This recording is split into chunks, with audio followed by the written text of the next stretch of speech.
He found it cleans everything from stovetops to scuffed shoes and more. And when he ran out of pages, he made a website instead. Share your tips at mycleanbook.com. Many Americans who have prescriptions fail to stay on them. That's why we created programs which encourage people to take their medications regularly. So join us as we raise a glass to everyone who remembered today. Bottoms up, America. See you tomorrow. Same time. Another innovation from CVS Health. Because health is everything. You used to sleep like a champ. Then boom. What happened? Stress. Fun? Bad habits? Kids? Now what? Let's build a new, smarter bed using the dual air chambers to sense your movement, heartbeat, breathing. Introducing the Sleep Number bed with Sleep IQ technology. It tracks your sleep and tells you how to adjust for a good, better, and an awesome night. The difference? Try adjusting up or down. You'll know because Sleep IQ tells you. Give the Omega-3s are one of the essential nutrients to support your heart health. But even with a healthy diet rich in omega-3s, many people don't get enough. That's why I recommend omega-3 supplements to support your heart health. MegaRed is an omega-3 supplement recognized by the Hope Heart Institute. Research shows omega-3s may reduce the risk of coronary heart disease. The omega-3s in MegaRed are easily absorbed by the body, and it's just one small pill a day.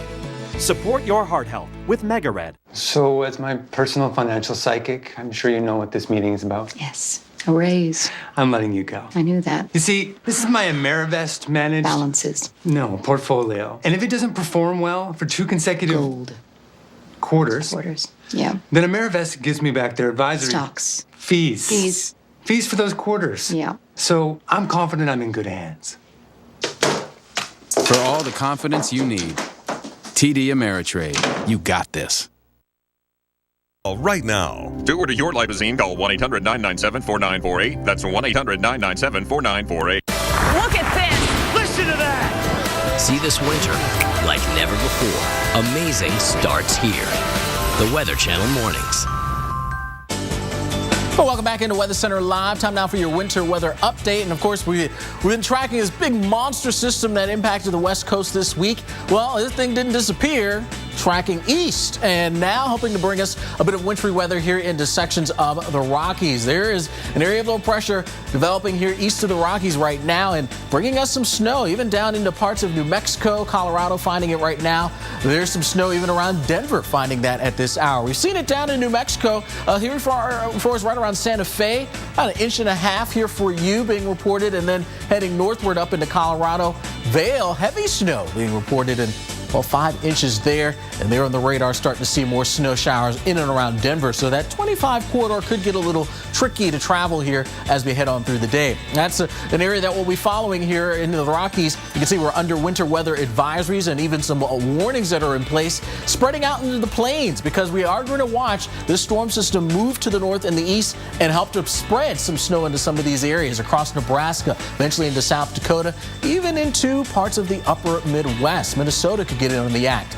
So we got this big dip in the jet stream here for us, our trough that's in place with an upper level area of low pressure. Again, same action that brought us some of the nasty weather there on the West Coast, now spreading its way east and helping to develop this area of low pressure here for us. And that is again going to be taking over and moving on off towards the north and the east, helping to really drag in some colder air, which will of course be necessary for some of the wintry weather that we are finding ourselves dealing with now. In a spot like Denver, to get big snows, we generally need to get the wind coming out of a more easterly direction. Well, that's not going to be the case here for us. Winds will be generally coming out of a more northerly direction, so we don't get that extra lift, that upslope flow going here in Denver. So we'll see snow, just not huge totals, at least there. All right, let's move our way through Sunday and into next week as we follow the precipitation.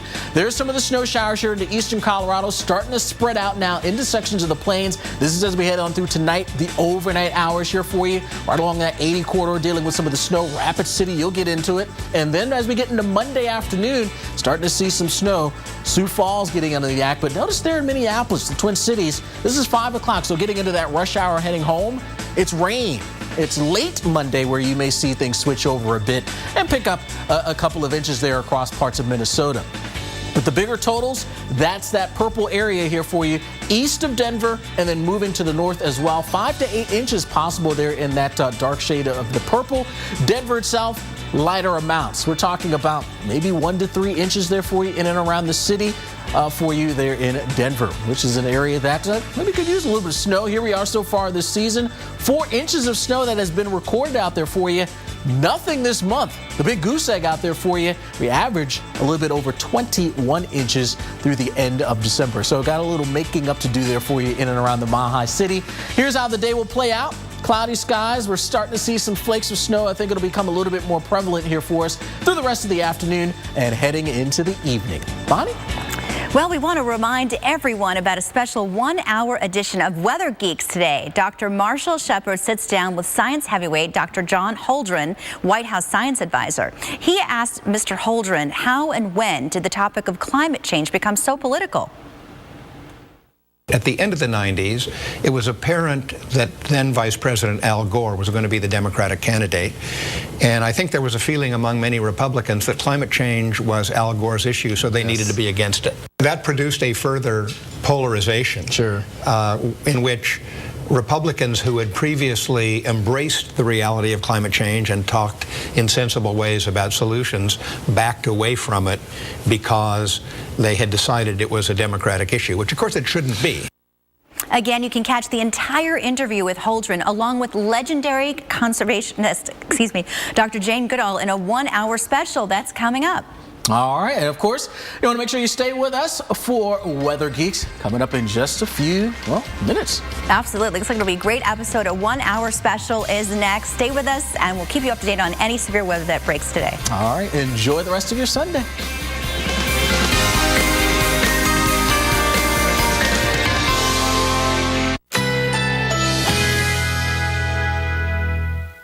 Currently in our area, 72 degrees under fair skies.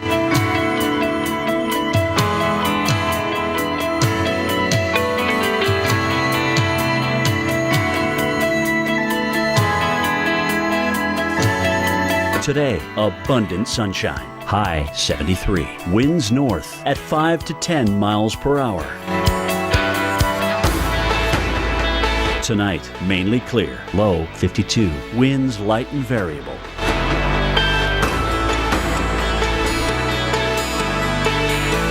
Monday, generally sunny, high 76, winds north-northwest at 5 to 10 miles per hour. Here's our 7-day outlook.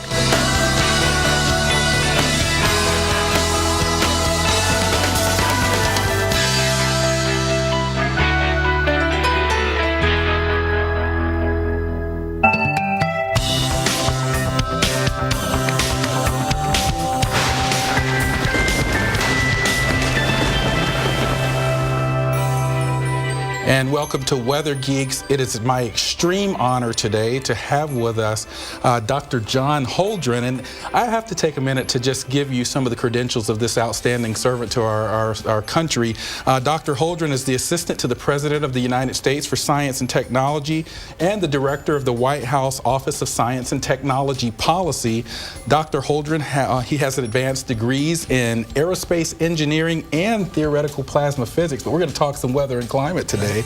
And he is a specialist in energy technology and policy, global climate change, nuclear arms control, non-proliferation, and science and technology policy. That's just a sampling. I invite you to take a look at our website and the Weather Geeks for more information on Dr. Holdren. Thank you for joining us today. Pleasure to be here. So how do you become the White House or President Obama's science advisor? What's that process really like? It's certainly not about just going to LinkedIn, I imagine, and putting your CV on there. So how does that come about? Well, I'd say, first of all, you have to be very lucky. The president or his senior staff have to notice that you might have qualifications germane to this, and then of course there's an interview process. That's correct. And Senate confirmation and all of these types There's of Senate things? confirmation for the part of the job that is Director of the White House Office of Science and Technology Policy, because that job was created by legislation. Yes. And so it requires confirmation. So I became the President's Science Advisor on Inauguration Day 2009, but I was only confirmed as the Director of the Office of Science and Technology Policy 2 months later. And, you know, to our Weather Geeks viewers, I mean, I've been in the federal system, so I understand quite a bit of this, but for our viewers that may not be familiar, what do you do? How often do you brief the president? What do you do in your various roles as the nation's top science official, I would say? Well, we have two big roles in the Office of Science and Technology Policy, and I as the President's Science and Technology Advisor. One of those roles is to make sure the President and his other senior staff have the insights about science and technology that are germane to whatever policy issues are on their plate at the moment. Yes. So that might be technological innovation to drive economic progress and job creation. It might relate to biomedicine and public health. It might be energy and climate change. It might be the science and technology of national security and homeland security. Sure. We have to cover that whole space. We do it by drawing on not just the 125 people in my office, but all the scientists and engineers across the departments and agencies in the federal government.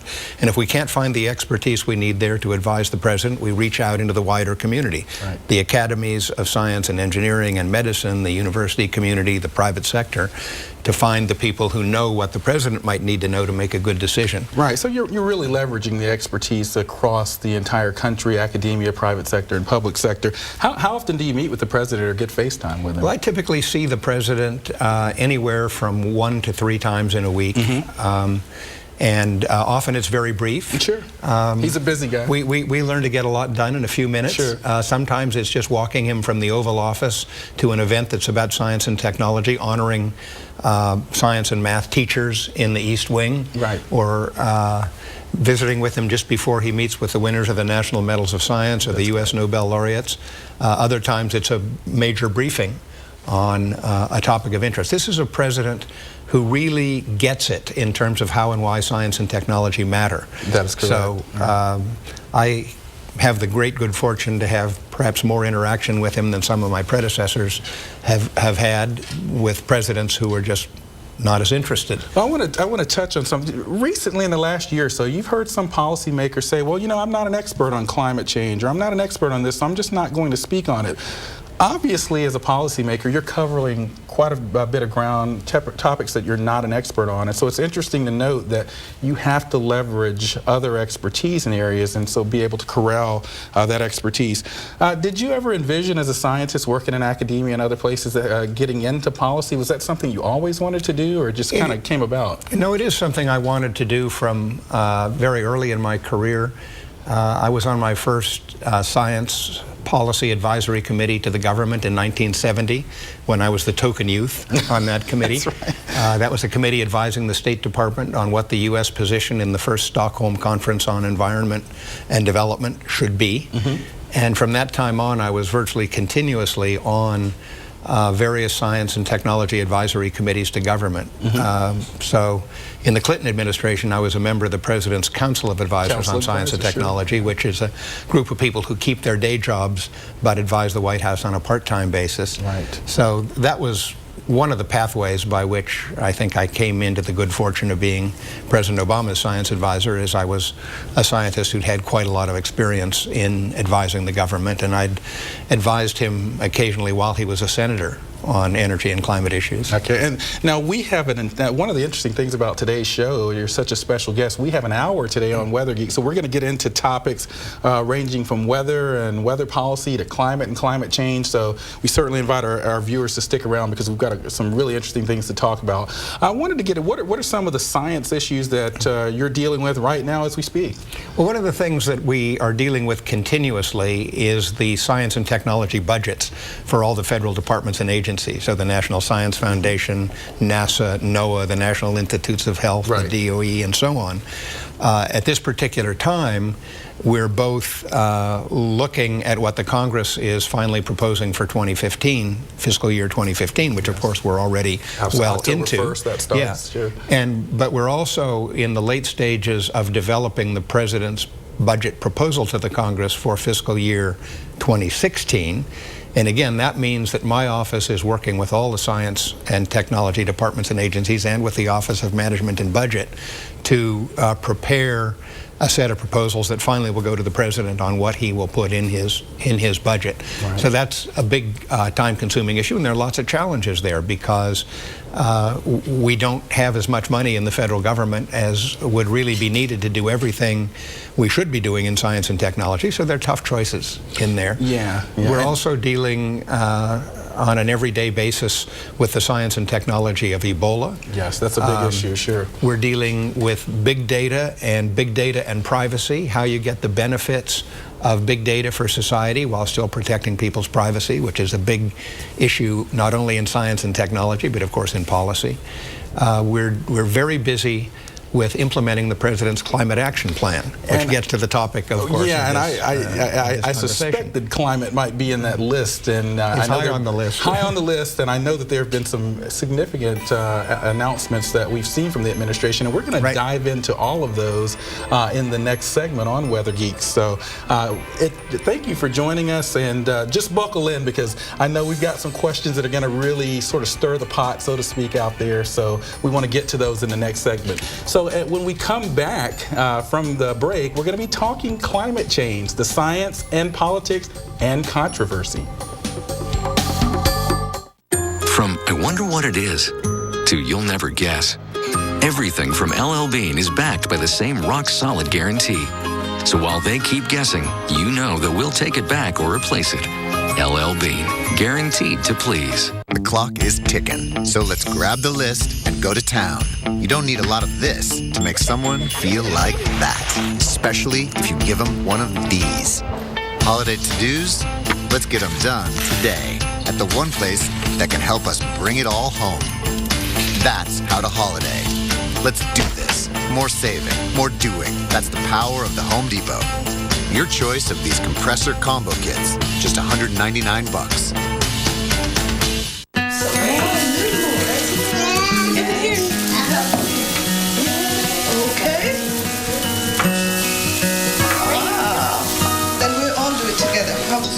Treats. Yeah, look at this. It seems like the best family traditions always start in the kitchen.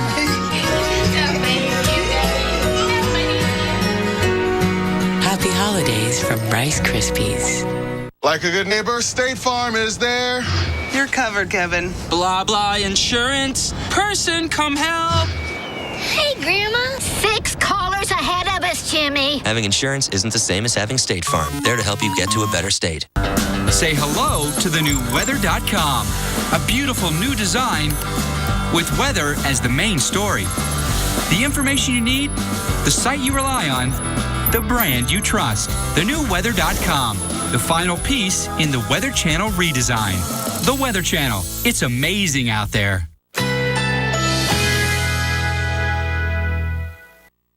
Currently in our area, 72 degrees under fair skies.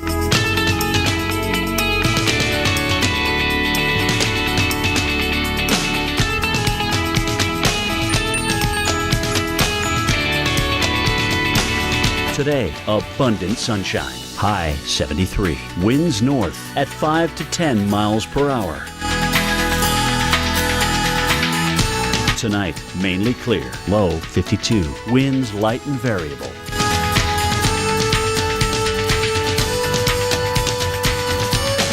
Monday, generally sunny. High 76. Winds north-northwest at 5 to 10 miles per hour. Here's our 7-day outlook.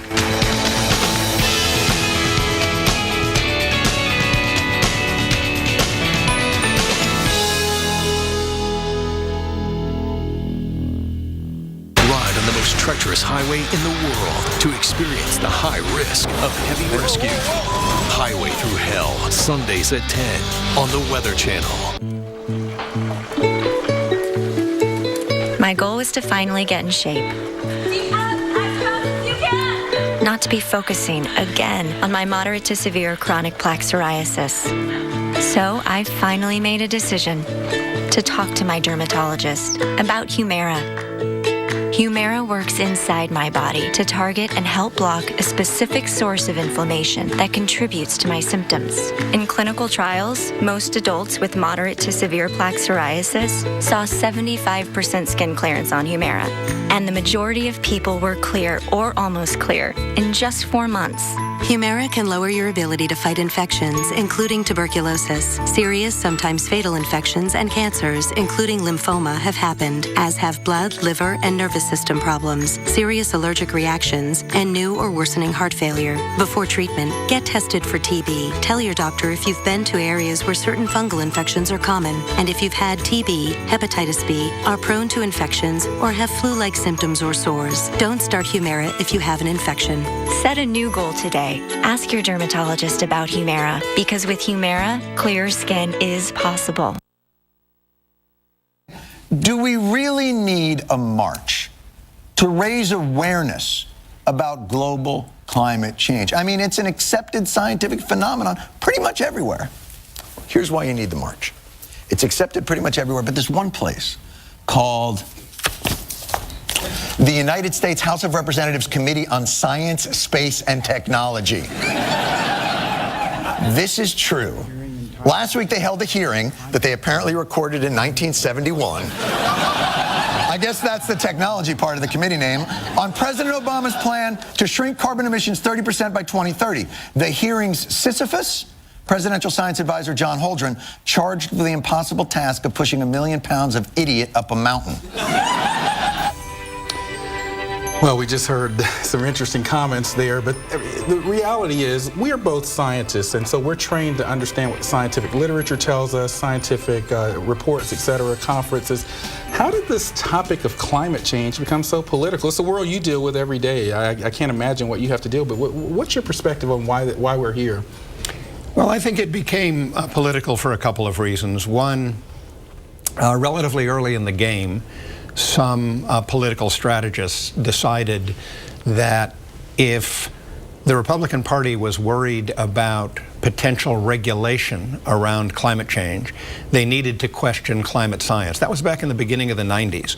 The feeling was that if the public ever accepted the science of climate change, they might accept regulation of the emissions responsible that maybe business wouldn't like, maybe some of the Republican members of Congress wouldn't like. And so there was really an explicit decision by some folks to question the science as a way of fending off so it's really more about excessive regulation. It's more about the solutions than the science. But their feeling was, and this was actually expressed in a famous memo that was leaked from a well-known Republican strategist, the feeling was that if you lose the argument on the science, if the public ever accepts the science of the reality and magnitude of human-caused climate change, that it would almost automatically follow that regulations would be embraced, that some folks who support the status quo, which is 85% dependence of our energy economy on fossil fuels, would be unhappy.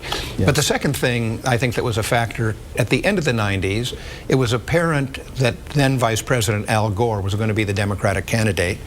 And I think there was a feeling among many Republicans that climate change was Al Gore's issue, so they needed to be against it. Yeah, I've not cited Al Gore once in a paper, and I get that all the time. That produced a further polarization, in which Republicans who had previously embraced the reality of climate change and talked in sensible ways about solutions backed away from it because they had decided it was a Democratic issue, which of course it shouldn't be. It should be a bipartisan issue. Well, and I think it is. When we've seen recent op-eds by President Bush's recent Treasury Secretary, and I know Christy Todd Whitman has spoken on this issue. These are Republicans, and of course we know that President Nixon's administration created the EPA and passed the Clean Air Act. So we'll get more into this later on Weather Geeks. You are here telling us to pass what we consider to be a draconian regulation.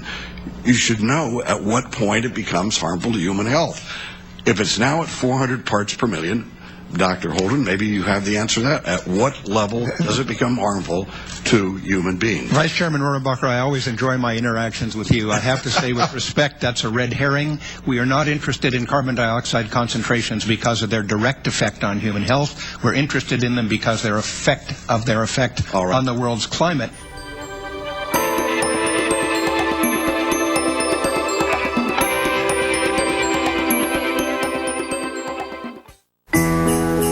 got this one. We got Pepper.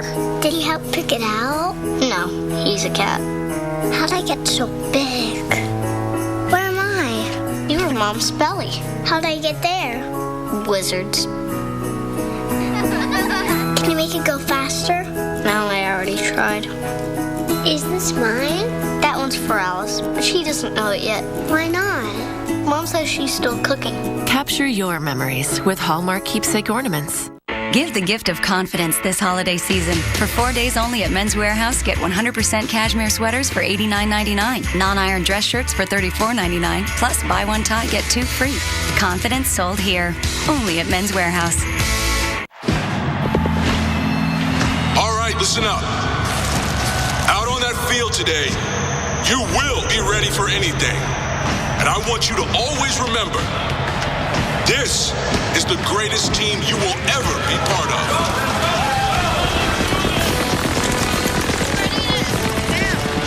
There's a team that makes a real difference in the world. Join the team that makes a difference. From restoring damage in just one room to an entire building, turn to the cleanup team that's here in your community and here to help at 1-800-SERVE-PRO, like it never even happened. Now, Walmart is your go-to place for all things Lego, all at unbeatable prices. They've got Lego Teenage Mutant Ninja Turtles sets, Lego Friends, and this unbelievably cool Emmett's Constructo mech from the Lego movie. Check out the Lego minifigure I just made, Action Anthony. What's his superpower? Being breathtakingly handsome. She don't know what pretty is. I know. Save $25 when you open a Walmart credit card account and spend $75 today. Then get another $10 when you make another $75 purchase. Walmart. Monday on the Weather Channel mornings, the worst storm in 6 years pounding the West Coast, bringing strong wind, rain, and snow. And that storm pushes east, bringing all that precipitation to the plains and eventually the south. We're going to track this storm. Every Thursday night, Xfinity from Comcast and NFL Network puts you right there for all the action. NFL Network is the home of Thursday night football, and you won't want to miss a minute of the action. Don't miss Tennessee versus Jacksonville and Philadelphia versus Washington. Get NFL Network when you upgrade to Digital Preferred TV for just $9.99 more a month for 12 months. Xfinity, your home for the most live sports. Call 1-800-XFINITY or go online.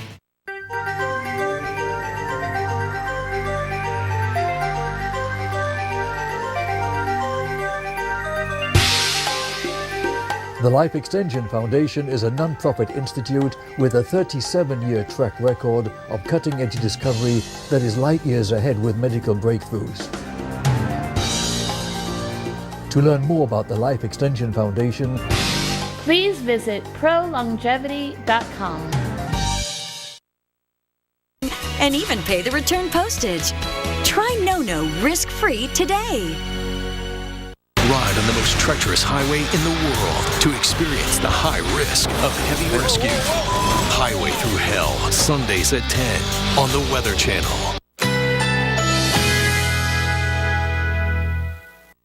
Currently in our area, 74 degrees under fair skies.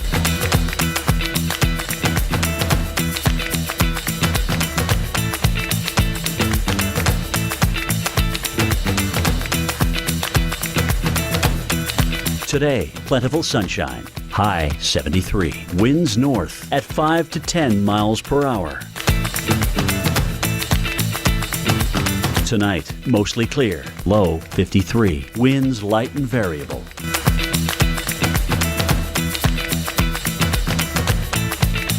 Monday, mainly clear, high 76. Winds north-northwest at 5 to 10 miles per hour. Here's our 7-day outlook.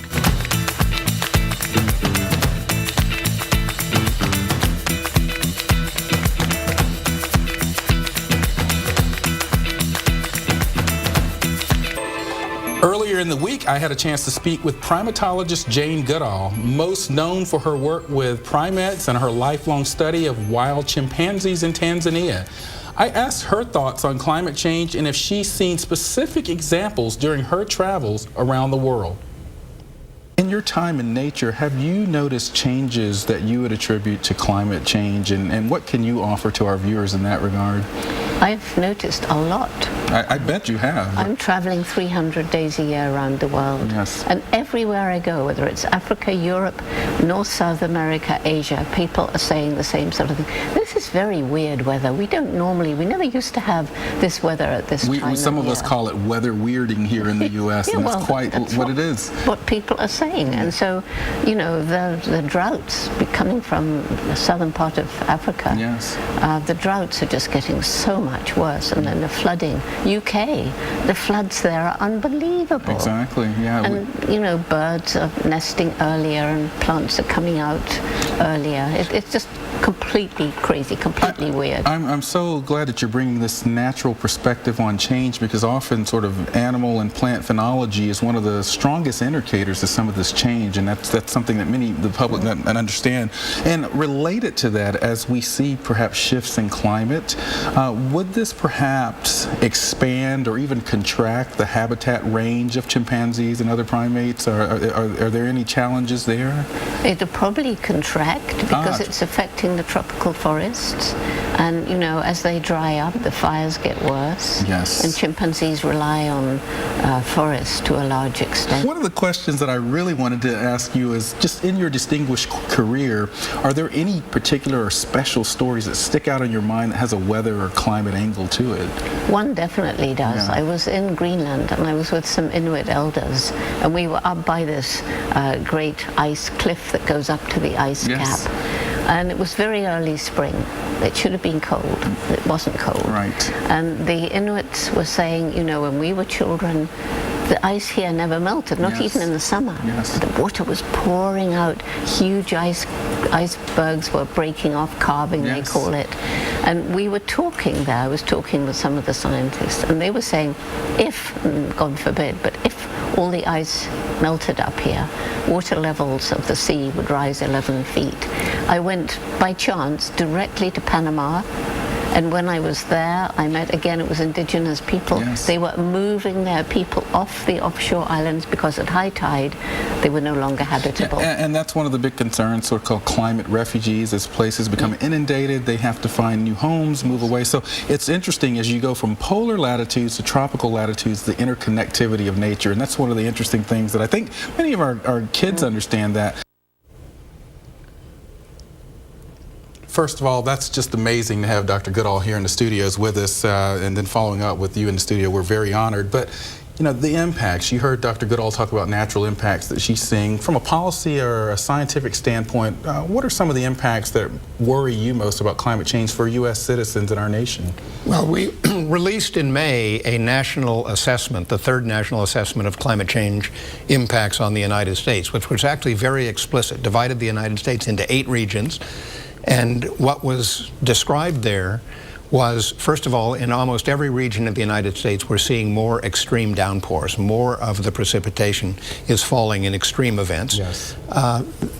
Secondly, in most regions of the United States, we're seeing more hot days and more heat waves. Thirdly, we are seeing in parts of the United States that have been historically prone to drought, intensification of those droughts, as in California and the Colorado River Basin. Sure. We are, of course, seeing the effects of sea level rise. Sea level went up on average about 8 inches in the 20th century. Yes. The rate of increase is now twice what it was in the 20th century. And when sea level rise interacts with storm surge in big storms, you see big problems. And we're gonna pick up there. Next on Weather Geeks, is there hope? Are we talking solutions and energy policy? I've always loved exploring and looking for something better.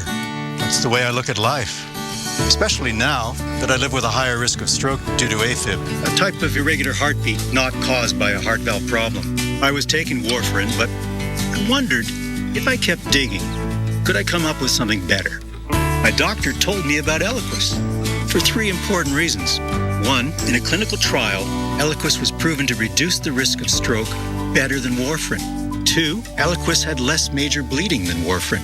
And 3, unlike warfarin, there's no routine blood testing. Don't stop taking Eliquis unless your doctor tells you to, as stopping increases your risk of having a stroke.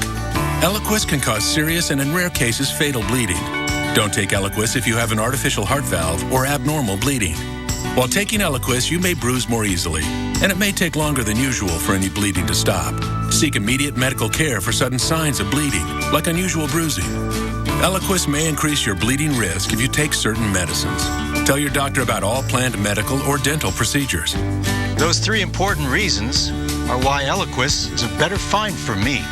Ask your doctor today if Eliquis is right for you. Grandpa Bodie, Grandma said you used to be out of control. Really? I guess I did take some risks. I trained a little bit differently. I was a little too honest sometimes. The media is useless. You were out of control. But not always.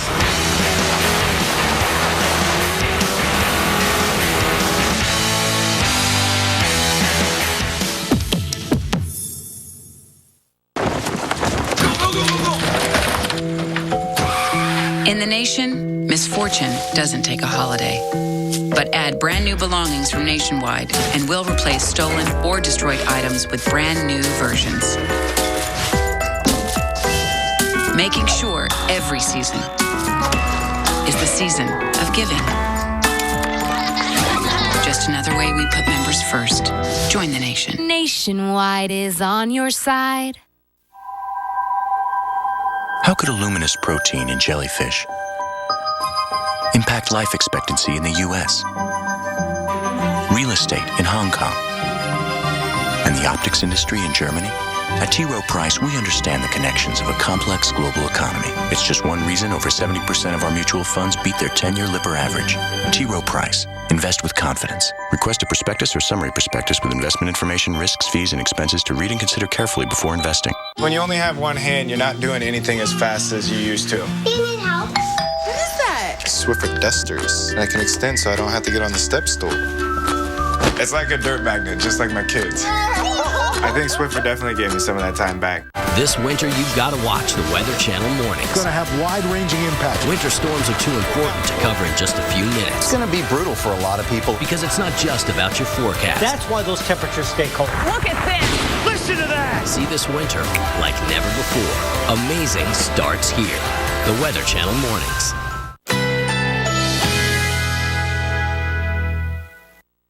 Currently in our area, 74 degrees under fair skies.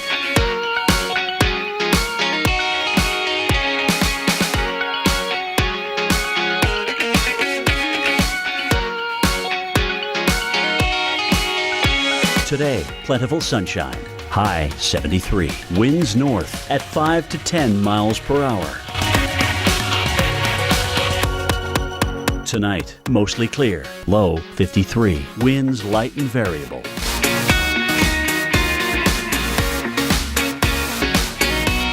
Monday, mainly clear. High 76. Winds north-northwest at 5 to 10 miles per hour. Here's our 7-day outlook.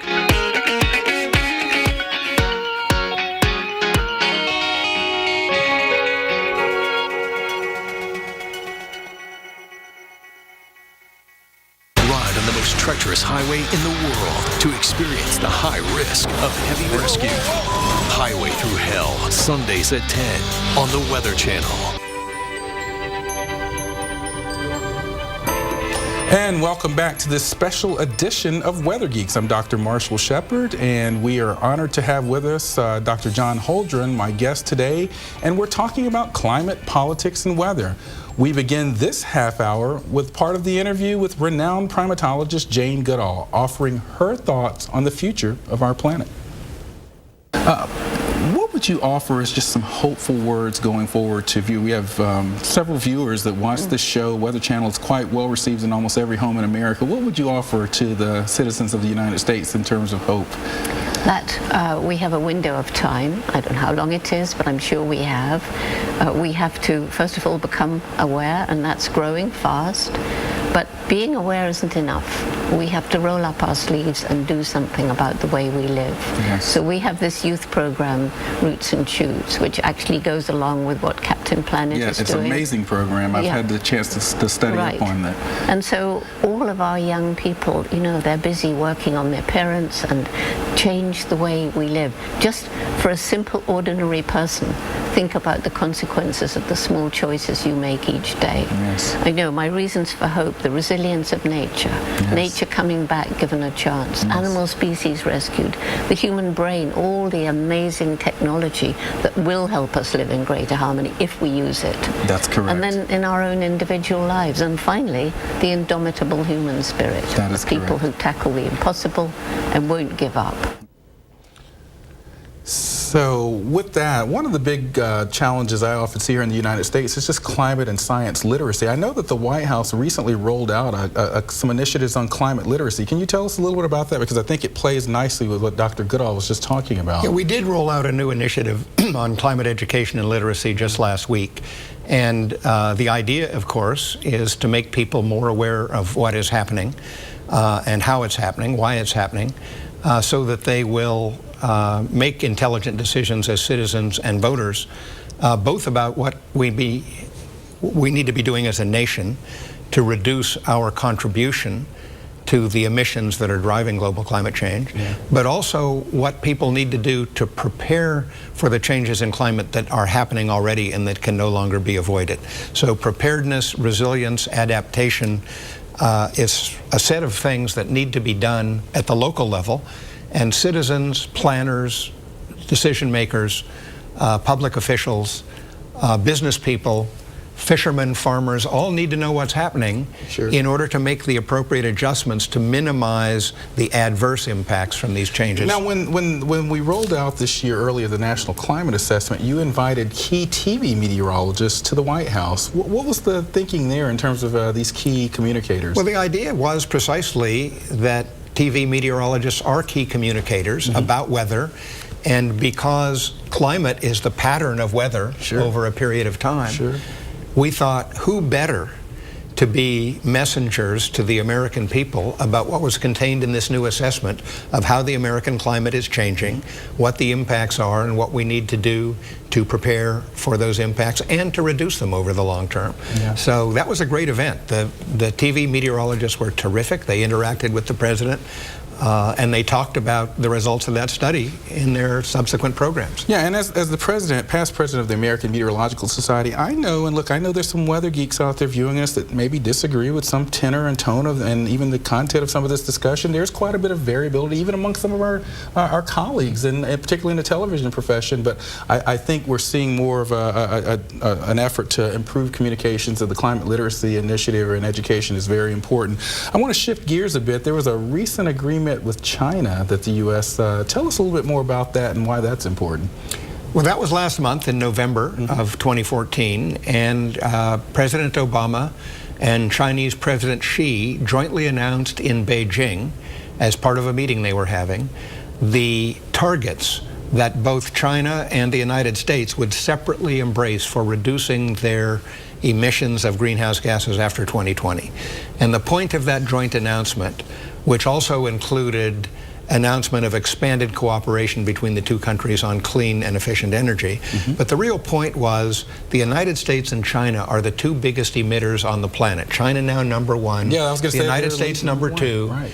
And they, of course, are the largest developing economy. We're the largest industrial economy. It's been understood, I think, for a long time that unless the United States and China are willing to jointly lead on addressing the climate change challenge, the rest of the world would be unlikely to follow in sufficient numbers. We really need everybody on board to address this challenge globally. All the big emitters will need to reduce their emissions over time. Yeah. And so the fact that the United States and China stepped up and said, yes, we are the two biggest emitters, we're going to take responsibility, here are the aggressive targets that we propose to meet in the next phase of global planning to address this challenge. And yeah, I think that's important because when I'm sitting around, you know, at the ballpark with my kids at practice and someone finds out what I do, they'll start asking me questions and they'll say, well, you know, we can't do anything about this. China and India and other countries are now surpassing us in emissions, so what if we get our act together? But I think this shows that it really is a global problem. It's not necessarily a U.S. problem, and it will require global solutions. And speaking of solutions, what type of alternative energy sources are we thinking will be the part of the solution package as we move forward?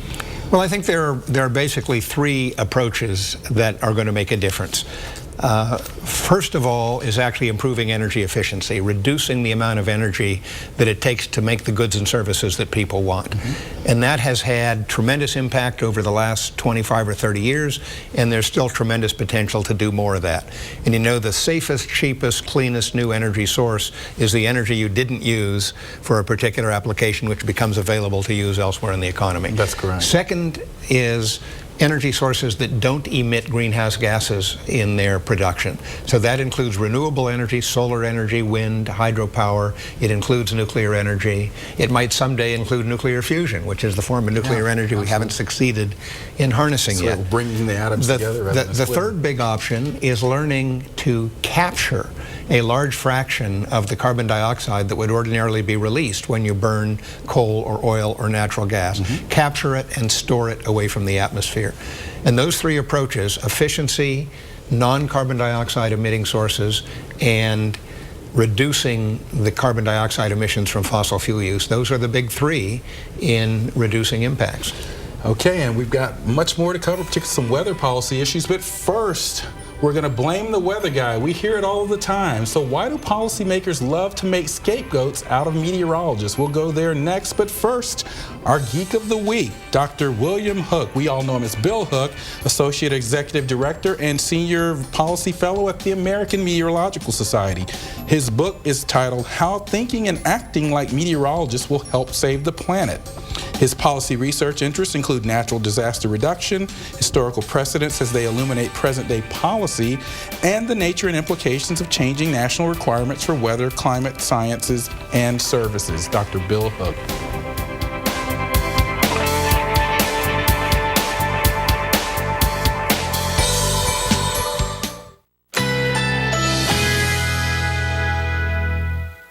Currently in our area, 74 degrees under fair skies.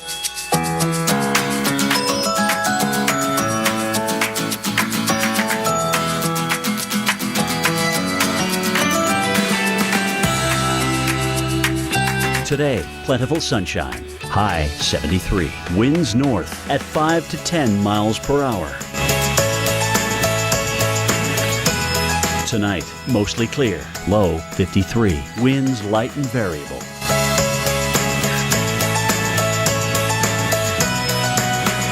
Monday, mainly clear, high 76. Winds north-northwest at 5 to 10 miles per hour. Here's our 7-day outlook.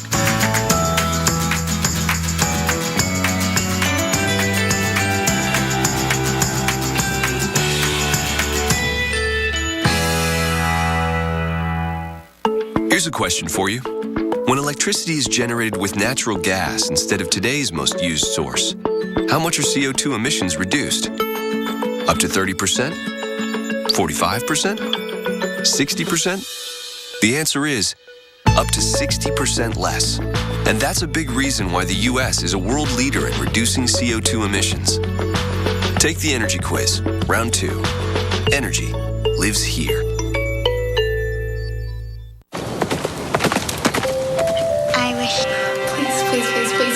The wish we wish above all is health. So we quit selling cigarettes in our CVS pharmacies, expanded Minute Clinic for walk-in medical care, and created programs that encourage people to take their medications regularly. Introducing CVS Health, a new purpose, a new promise to help all those wishes come true. CVS Health, because health is everything.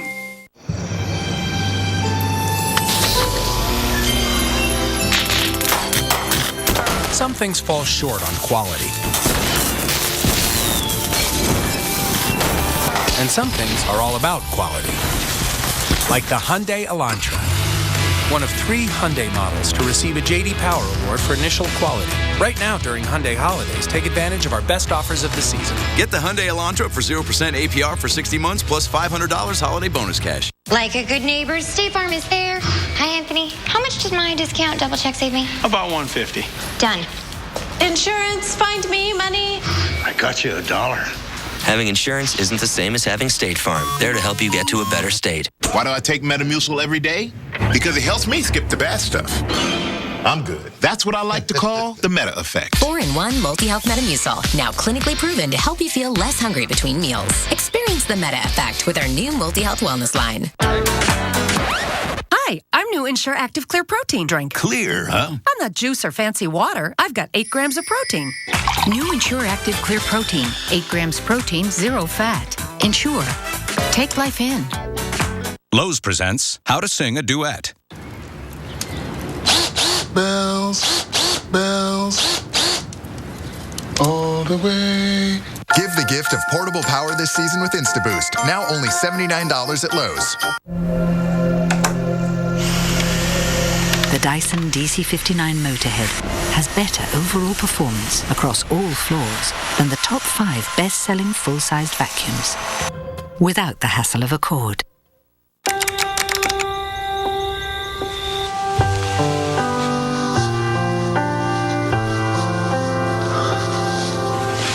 Hey, how you doing? It hurts. This is what it can be like to have shingles. A painful, blistering rash. If you had chickenpox, the shingles virus is already inside you. As you get older, your immune system weakens, and it loses its ability to keep the shingles virus in check. I just can't stand seeing him like this. He's in pain. 1 in 3 people will get shingles in their lifetime. The shingles rash can last up to 30 days. I wish that there was something I could do to help. Some people with shingles will have long-term nerve pain, which can last for a few months to a few years. Don't wait until you or someone you love develop shingles. Talk to your doctor or pharmacist about your risk. On the first phase, the snowfall, no one had an idea that it was going to be that much snow that fast. Snow coming down at the rate of about 5 inches per hour. No one had an idea. The Weather Service was off. When the weather detection system is off, you don't know a storm is coming. You didn't have a chance to prepare. And it can make a significant difference, and people can actually die. Yeah, so we as meteorologists were a bit challenged by some of those statements because we went back and dug up the National Weather Service forecast, and they were talking historic event well before this event happened. But I don't want to really necessarily focus on that event so much. But what makes policy and politicians want to blame meteorologists at times when their constituents are confronted with some of these extreme events? Is there any thought on that from your perspective? I actually thought that was a pretty uncharacteristic set of remarks from the governor.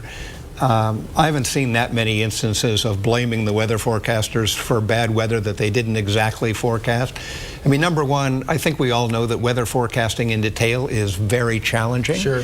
I think our weather forecasters do an amazingly good job of it, and as you pointed out in that instance, they actually did predict a historic snow event. Yeah. But there were a combination of circumstances that came together to produce that event, but again, the weather forecasters did see it coming. And now, after Superstorm Sandy or Hurricane Sandy, it was revealed to much of the public that the European weather forecast capabilities, particularly their computer modeling, exceeds ours in some capacity. And I've heard key people in the National Weather Service sort of admit to that. We had actually National Weather Service Director Louis Icciolini on this show. What are we doing about that? There are some respects in which the Europeans are a little better. There are other respects, by the way, in which we're better. Absolutely. And at the same time, we are embarked on a Weather Ready Nation initiative that is increasing the computing capacity available to the National Weather Service.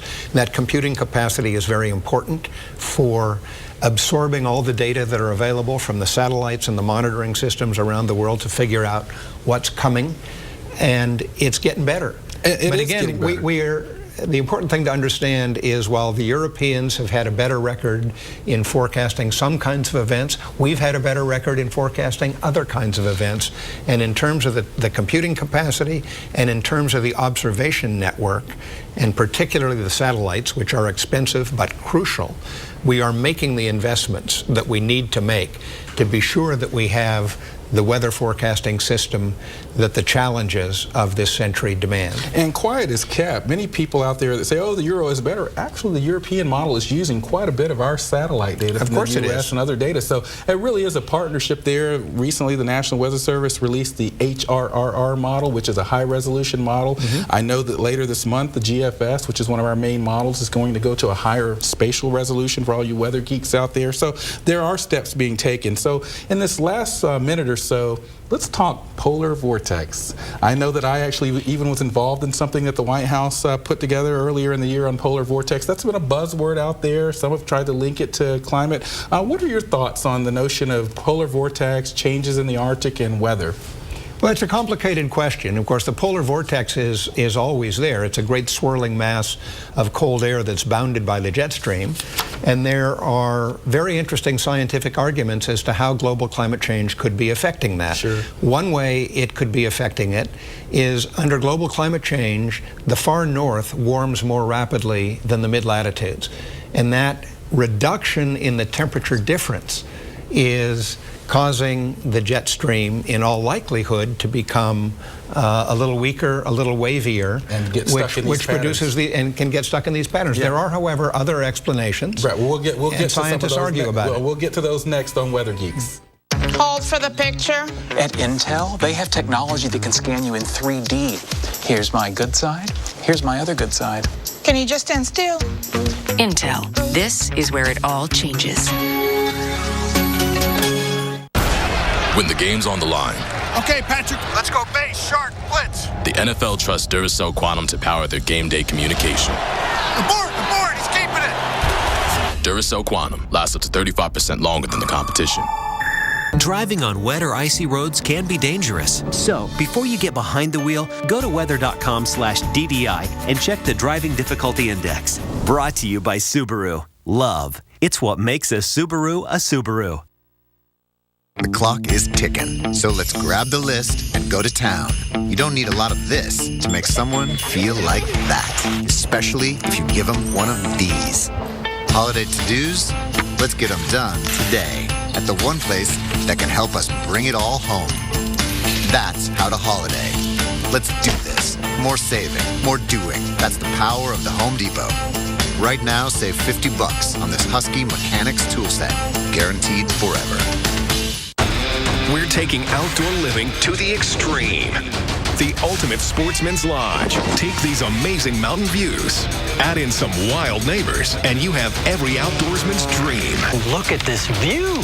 It's high-tech, handcrafted, and full of surprises and celebrity outdoor enthusiasts. Tom Brokaw, Huey Lewis, and Jim Belushi. Come inside the Ultimate Sportsman's Lodge. New series at 8/7 Central on Great American Country.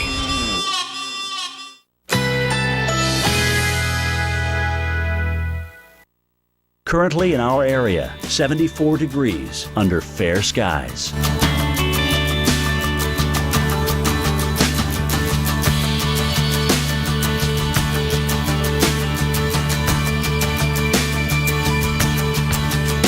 Today, plentiful sunshine, high 73. Winds north at 5 to 10 miles per hour. Tonight, mostly clear, low 53. Winds light and variable.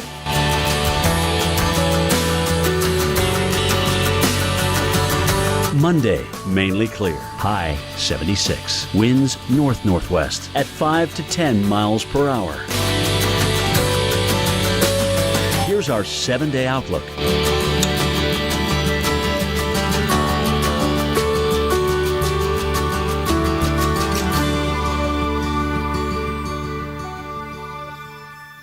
You know, Melissa, Walmart is your one-stop shop for all the hottest toys this Christmas at unbeatable prices. Like this Imaginext Lion's Den Castle. And, of course, all things Barbie, like this brand new Barbie Bubble-tastic Mermaid. Okay, wait, Melissa, wait, don't do it! Told you! kids do love bubbles. Like bees to honey. Get the season's hottest toys at unbeatable prices. More ways to Christmas joy. Walmart. From residential to commercial, from large loss to emergency response. Whenever damage strikes, call on the cleanup team that's faster to any size disaster at 1-800-SERVE-PRO, like it never even happened. All right, listen up. Out on that field today, you will be ready for anything. And I want you to always remember, this is the greatest team you will ever be part of.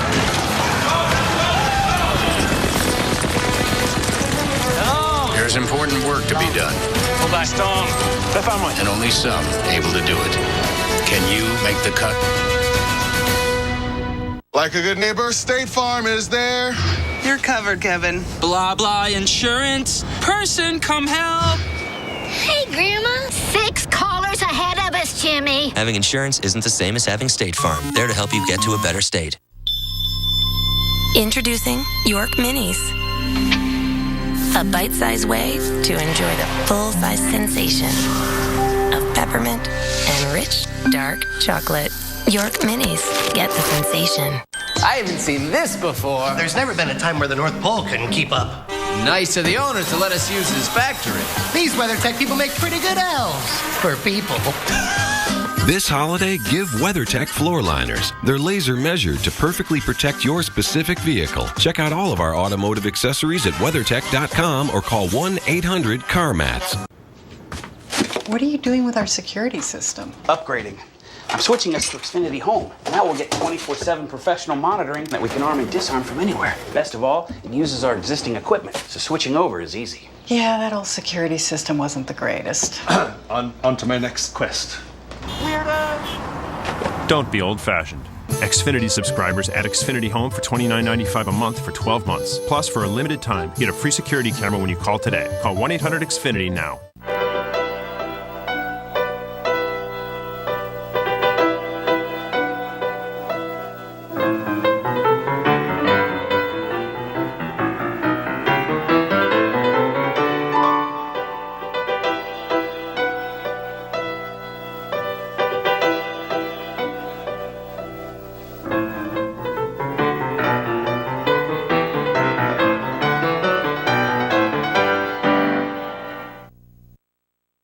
There's no obligation, so call toll-free at 1-800-200-6120.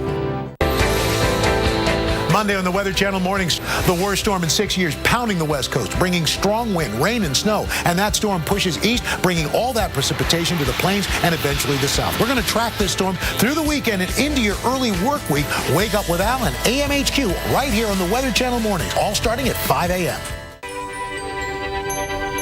And we had to go to a break, but I wanted you to finish your thoughts there, what you're saying about the polar vortex and this Arctic amplification and impacts on the jet stream and our weather. Right. On that point, there are some points that are well understood. We know the temperature difference is decreasing between the mid-latitudes and the far north. We know that there is an increasing number of these episodes where lobes of cold air coming southward get bigger, more intense, or persist longer. Sure. But there are a variety of theories, hypotheses about what is causing that. There are some folks who think it's North Pacific Ocean temperatures and not the difference between the mid-latitudes and the poles. There'll be more work on this. My personal view is the evidence is getting pretty good that climate change caused by humans is playing a role in this. But this is one of these scientific issues that will continue to be debated and sorted out over time. And that's a perfect lead into what I wanted to kind of close the show with. I think one of the things that the public sees in science is that they think it works like, you know, a court case or reasonable doubt. Science doesn't operate that way. I mean, science is about questions and uncertainty. How do we move science and policy discussions from a position of conflict and negativity to productivity for the nation? Well, I think one thing we need to do is get better at explaining how science works. and explaining, for example, that the fundamental understandings we have of how climate is changing and what the human role is are not based on one body, one report, one study. They're based on millions of measurements by tens of thousands of scientists at thousands of locations around the world. They're based on fundamental understandings of how the atmosphere works, how the ocean works, how they interact. They're based on using computer models to help us integrate all these data, but it's not just a matter of inventing a computer model out of the whole cloth. The computer models are used to help us put the pieces together. Absolutely. And there's a coherent story that is based on multiple lines of evidence on the fundamental realities. The climate is changing. It's changing in unusual ways compared to historical patterns of climate change and natural variations. We know that humans are playing a major role in those changes, and we know they will continue unless and until we bring our emissions under control. Yeah. Those things are not in doubt. There are lots of interesting details that are in doubt. And that's where the science comes in. And of course, scientists love to talk about what they don't know as much as what they do know. And so people sometimes get the impression that these uncertainties mean we don't know anything. Well, and that's not the case. Right. We know a lot. Well, the other thing that can help this debate is an approach based on prudence. You have to ask the following question. Even if some of the science is uncertain in detail, is it prudent to assume that the vast majority of climate scientists who support the proposition that the climate is changing in dangerous ways that will get worse if we don't do something, is it prudent to assume that they are wrong and that the relatively small group who dispute those basic propositions are right? Is that prudent for a policymaker on whose decisions the well-being of the public depends? And my proposition is it is not prudent to bet against the very long odds that the majority is wrong and the small minority is right. Well, that's an amazing point. As a father of 2 children, I hope we are wrong for their sake. Me too. But the science, I'm trained to look at the science, and I understand what it tells me. There's harsh rhetoric out there. There's increasingly a war on scientists and science and expertise. As we close here, we've got about 40 seconds. What keeps you up at night? I actually worry about a number of things. And of course, one of them is that we will fail to take adequate action to address the climate change challenge. In a larger sense, I worry that we will fail to seize the opportunities that are presented by the challenges we face. We have an opportunity to transform our energy system in a way that will not only address climate change, but will improve public health through reducing conventional pollution, that will stimulate innovation, job creation through developing advanced technologies of a variety of kinds. We have a big opportunity here as well as a challenge, and I worry that we won't seize it. We're going to have to end it right there. I thank you for coming. We'd love to hear your thoughts on the show. Find us on Twitter or Facebook.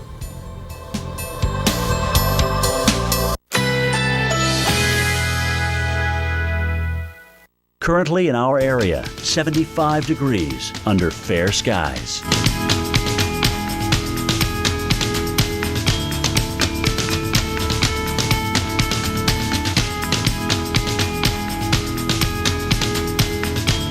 Today, plentiful sunshine, high 73. Winds north at 5 to 10 miles per hour. Tonight, mostly clear, low 53. Winds light and variable.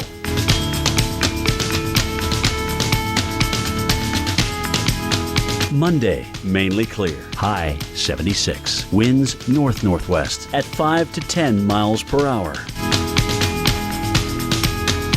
Here's our 7-day outlook.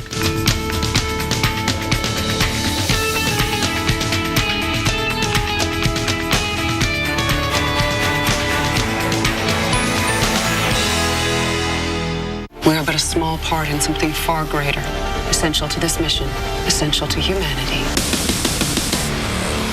Ascension is the lifeboat for humanity.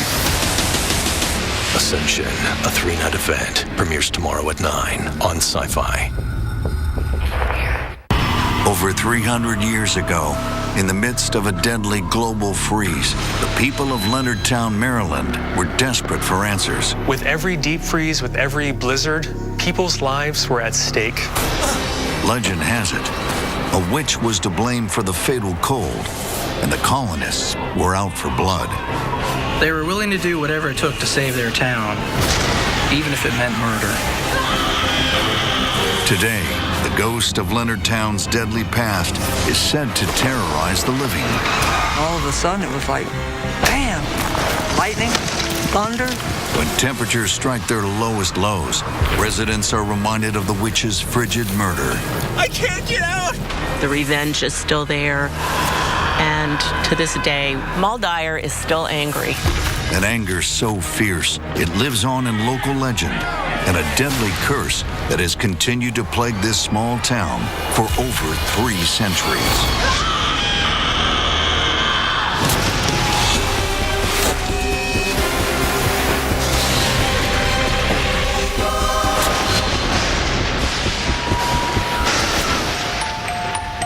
Leonardtown is a picturesque southern Maryland community with roots dating back hundreds of years. But underneath its quaint facade, some residents believe something dark lurks in the woods, the ghost of the witch Moll Dyer. You feel it. You see it. You sense it. You just sort of know. Peanut even acts strange at times when you can't see anything out there, but there's something out there. Moll Dyer is definitely haunting the town, and she has an axe to grind. Moll Dyer's vengeance is so terrifying, her legend is often mistaken as the inspiration for the Blair Witch Project. Regardless, locals are convinced that their witch in the woods is as scary as any Hollywood movie. Yeah, I think the Blair Witch Project certainly made Moll Dyer kind of come to life a little bit in a way that people hadn't seen. Made it certainly more scarier to the people who had been telling the tale for a long time. And Karen Stauffer, a lifelong Leonardtown resident, knows the fear behind the legend all too well. Growing up, I've heard certain people talk about Moll Dyer. The legend of Moll Dyer is one of the most famous stories in town. She was a witch, and she lived back in the woods. I've heard them say the stream down there was haunted, that the whole woods was haunted.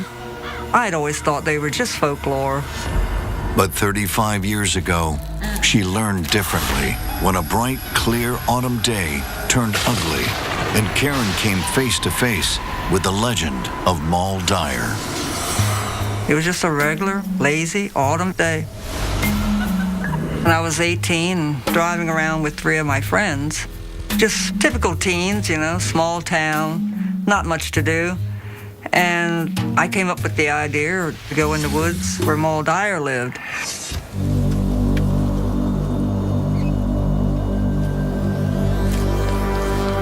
They all looked at me and said, no, you don't want to go there. The place is haunted, it's cursed. But I said, come on. What can it hurt?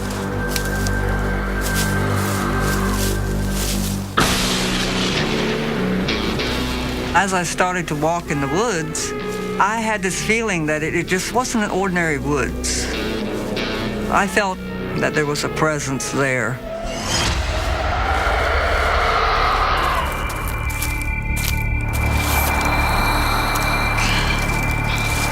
Hey, maybe we should go back. Stop being a bunch of scaredy cats. Let's go. My friends were adamant about leaving. They did not want to be there, but I really wanted to see something. Something was like drawing me there. As we were walking back through the woods, it just got real quiet.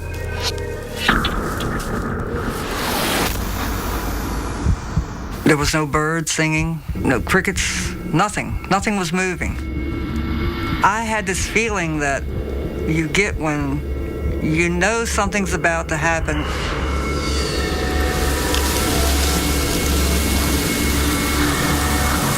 The wind just came up out of nowhere. And I mean, good 20-mile-an-hour wind. First thought that went through my mind was that was Moll Dyer. She wanted us out of there. She didn't want us on her property. And all of a sudden it was like, bam, lightning, thunder, and next thing you know, I heard someone say, "Let's get out of here!"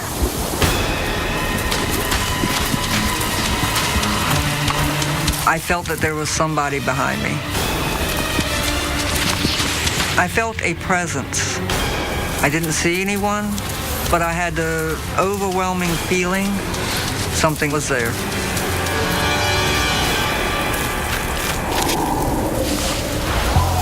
Once we got to the road again, there was no more wind, there was no more lightning, and there was no more thunder.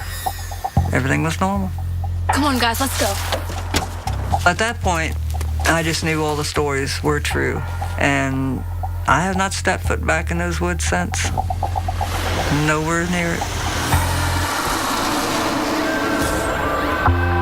Ghost stories are nothing new in Leonardtown, Maryland.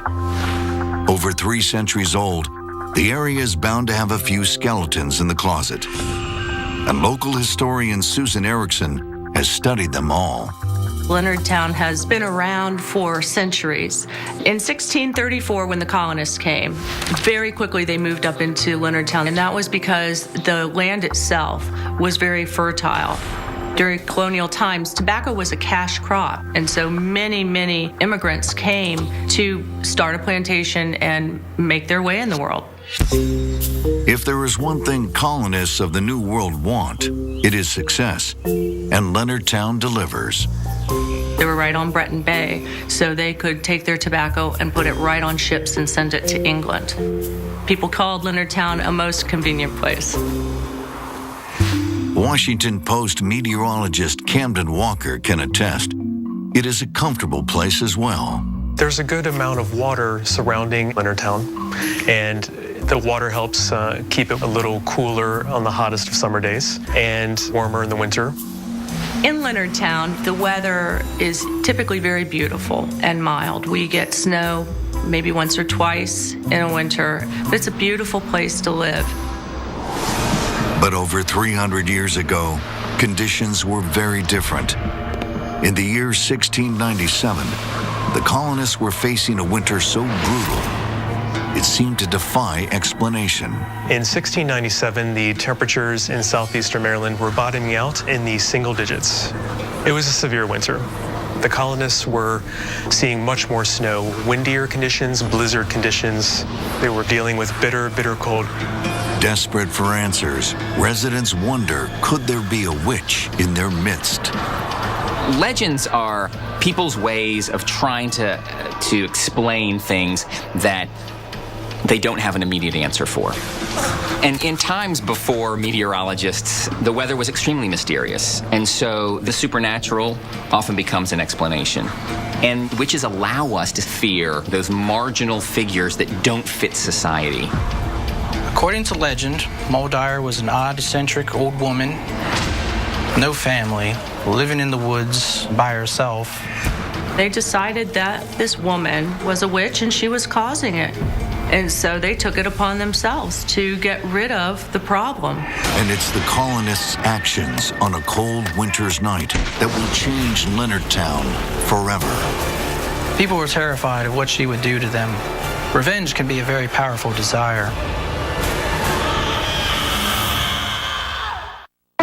At Planners, we know how to throw a remarkable holiday party. Just serve classy snacks and be a gracious host, no matter who shows up.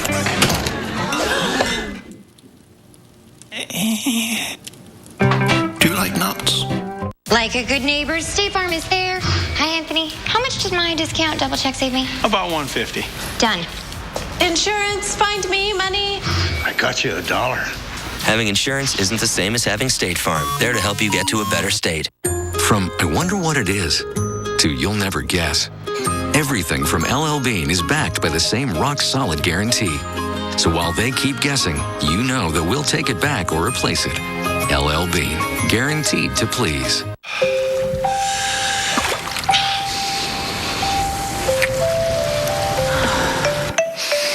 At CVS Health, we took a deep breath and made the decision to quit selling cigarettes in our CVS pharmacies. Now we invite smokers to quit too with our comprehensive program. We just want to help everyone, everywhere, breathe a little easier. Introducing CVS Health, because health is everything. Here's a question for you. If every driver in the U.S. kept their car's tires properly inflated, how many gallons of fuel could America save each year? Up to 2 billion gallons? 4 billion? 6 billion? The answer is up to 4 billion gallons. By keeping your tires properly inflated, you can increase your car's fuel economy and reduce its CO2 emissions. Take the energy quiz, round 2. Energy lives here. Winter is hard on your face, the start of sneeze season, and the wind-blown watery eyes. That's why Puffs Plus Lotion is gentle on sensitive skin, so you can always put your best face forward. A face in need deserves Puffs indeed, and try Puffs Soft Pack today. You used to sleep like a champ, then boom, what happened? Stress, fun, bad habits, kids? Now what? Let's build a new, smarter bed using the dual air chambers to sense your movement, heartbeat, breathing. Introducing the Sleep Number bed with Sleep IQ technology. It tracks your sleep and tells you how to adjust for a good, better, and an awesome night. The difference? Try adjusting up or down. You'll know because Sleep IQ tells you. Give the gift of amazing sleep. Only at a Sleep Number store. Find our Best Buy rated C2 Queen mattress with Sleep IQ. No better sleep with Sleep Number. The Weather Channel unearths the investigations, the mysteries. Nobody was flying the plane. Why planes crash. Mondays at 9, here on the Weather Channel.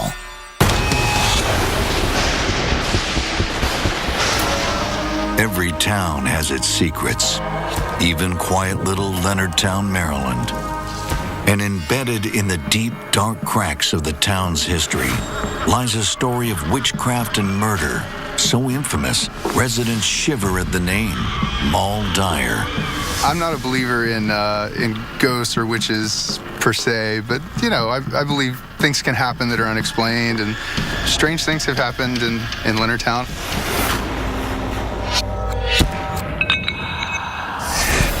As a lifelong resident, local journalist Jason Babcock knows all about Leonardtown's dark past. Covering local history is definitely a passion of mine. I like to write about local ghost stories, and Moll Dyer is definitely the most popular one in Leonardtown. But back in 1697, Moll Dyer is anything but popular. According to the legend, there was no indication that Moll Dyer was a friendly woman. She was a lonely old spinster living in the middle of the woods. If you're strange and out of place in the late 1600s, the obvious answer is you're a witch.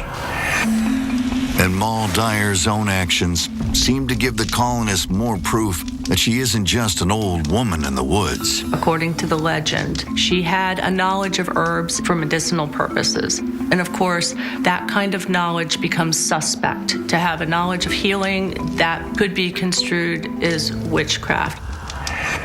The idea of black magic in their tiny Christian community terrifies the good people of Leonardtown. So the colonists keep their distance, petrified to cross her path. The story goes that during the good weather, she would gather up different herbs and trade them to people, and that people would give her money to keep her from cursing them because they were afraid of her. I think those in the community who saw Moll Dyer shunned her and looked the other way. Though the colonists had their suspicions about her, they did let her exist among the community and did tolerate her for a time. That is, until the year 1697, when a vicious winter turns deadly and the colonists' attention turns to the witch in the woods.